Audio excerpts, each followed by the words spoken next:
On this episode of Lapeef Let's Talk, hands on another man because you think that he offended her by saying something. Fam, she gonna get you killed. She gonna get you put in the grave.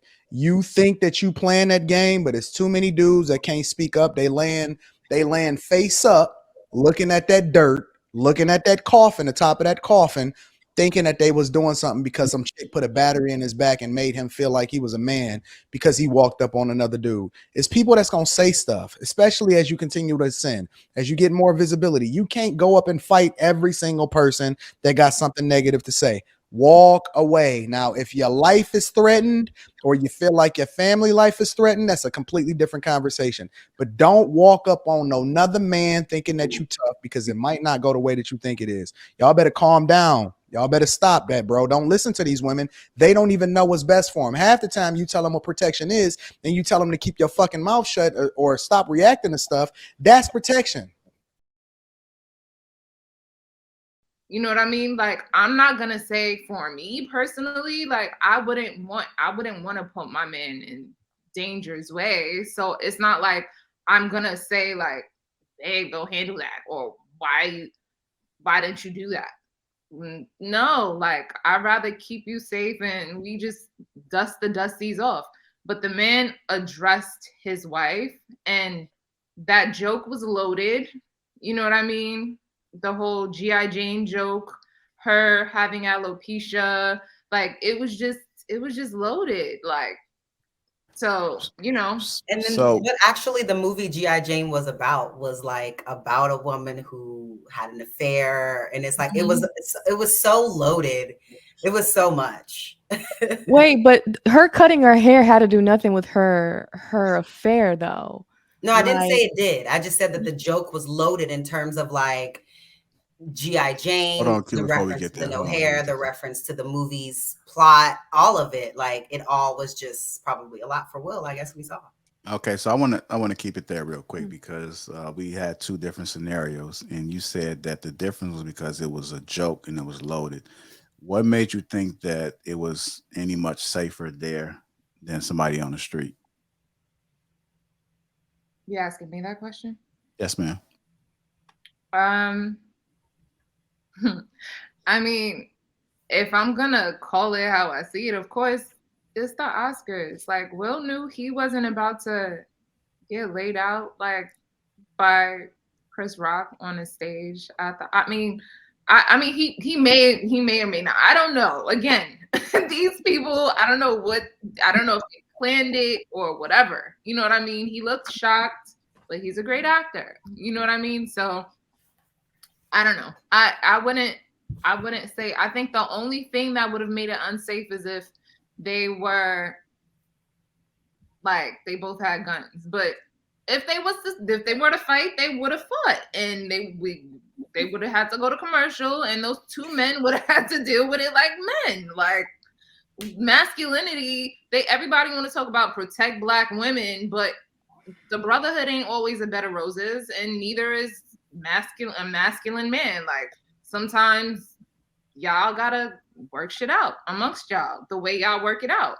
That has nothing to do with us, and maybe people aren't comfortable with what that might look like to some people, but it is what it is. I don't know if I understand the answer. What do you mean? Like what part? Man, this is sad. Go ahead, Courtney. You addressing Ms. T. Go ahead. The bar question. I don't think she answered that one. Remember the question? He said if she was at the bar and the man was like, "You got a fat ass," and I did. Oh, you did? Yeah, I said we wouldn't address it. I mean, and I didn't even realize it was a bar. I thought we were outside. Well, yeah, it's just in general. Yeah, so I'm just address that. I had a fat ass. I got a fat ass. He knows I got a fat ass. Obviously, that's part of probably what attracted him to me. So it is what it is. But would you want Will? So are you saying that Will was in his right to do that? Come again? Was Will in his right to slap Chris Rock at that point? Yeah. So you saying that every time that a dude say something that's out of line, I didn't say that. I did not. No. Let me finish. They have a Let me long finish history the of question beef. before you even say what you didn't say. Jesus Christ! Every time that a dude get out of line, if a dude goes over and addresses it physically, you can see why that would be justified. No, that's not what I said. I didn't say that's what you said. I'm asking you if you're implying that that is your definition of protecting black women. If another man offends with their words a woman, regardless of how egregious it is, if her man walk up there and put their hands on that dude, you can see justification in that. Is that a accurate depiction? No, that's not an accurate depiction. So how can you justify Will Smith walking up there and putting his hands on Chris Rock then? Because they have a history. Chris Rock in that situation had a history of having Will's wife's name in his mouth. He allegedly, again, because these are people that I don't know, right? He allegedly addressed Chris Rock about it when they were boycotting the Oscars back in, what was it, like 2016 or whatever, right? Thank you. So at what point do you feel like a person gets tired? You get what I'm saying? So I don't care how tired you get. You keep your hands to yourself because what if? Can I finish?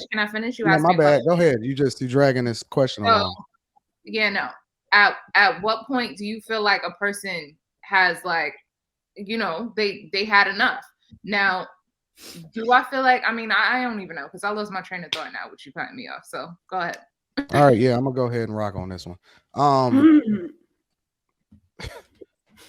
What if Chris Rock defended himself and thought that he was under attack and assaulted because it was illegal? You don't put your hands on nobody. And then he whooped Will Smith's ass and he got the best of him. Is that still defending your woman? Yeah. Getting your ass kicked? Getting your ass kicked and getting your face stomped off. You think that Chris? No.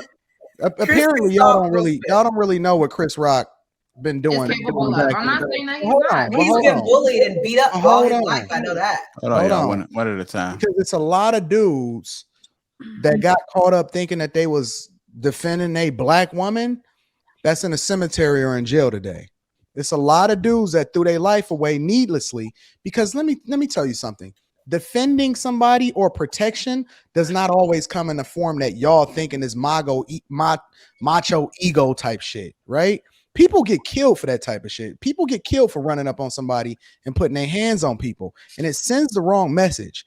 Listen, fellas, don't you ever walk up to another man and put your hands on another man because you think that he offended her by saying something. Fam, she gonna get you killed. She gonna get you put in the grave. You think that you playing that game, but it's too many dudes that can't speak up. They land face up, looking at that dirt, looking at that coffin, the top of that coffin, thinking that they was doing something because some chick put a battery in his back and made him feel like he was a man because he walked up on another dude. It's people that's gonna say stuff, especially as you continue to ascend, as you get more visibility. You can't go up and fight every single person that got something negative to say.